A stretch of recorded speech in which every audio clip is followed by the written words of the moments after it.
গত বছর পর্যন্ত অর্থাৎ যে মুভমেন্ট ফর কংগ্রেস যত বছর আমরা ত্রিং উৎসব রাজ্যভিত্তিক হিসাবে যখন শুরু করি সবাই যে ওইটাই স্টেট লেভেল হিসাবে স্বীকৃতি পেয়ে থাকে এবং সেই অর্থে এবারও সবাই চাইছিল। তবে আমরা আমাদের সিদ্ধান্ত এবার একটু অন্য ধরনের আমরা চিন্তাভাবনা করেছি এবং সিদ্ধান্তও নিয়েছি। যেহেতু আমাদের ত্রিং উৎসব পালন করার ক্ষেত্রে আর কোনো বাধা বিভক্তি নেই, বরং আরও উৎসাহ উদ্দীপনার সাথে অনেক কিছু সব জায়গাতে সবাই করতে উদ্যোগ নিয়েছে।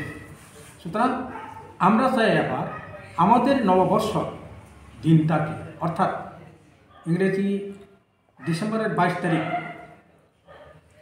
ওই দিনটা আমাদের ত্রিং তারিখের 1 তারিখ নববর্ষ হিসাবে আমরা আরও পরিষ্কারভাবে সবাইকে জানান দেওয়ার উদ্দেশ্যে এইবার থেকে মুভমেন্ট ফর কংগ্রেস 22 তারিখ ডিসেম্বরে একটা সুন্দর অনুষ্ঠানের মাধ্যমে শুরু করে দিতে চলেছি। যার কারণ আমরা এবার পার্টিকুলার মুভমেন্ট ফর কংগ্রেসের তরফ থেকে স্টেট লেভেল কোনো ত্রিং উৎসব আমরা করতে যাচ্ছি না। তবে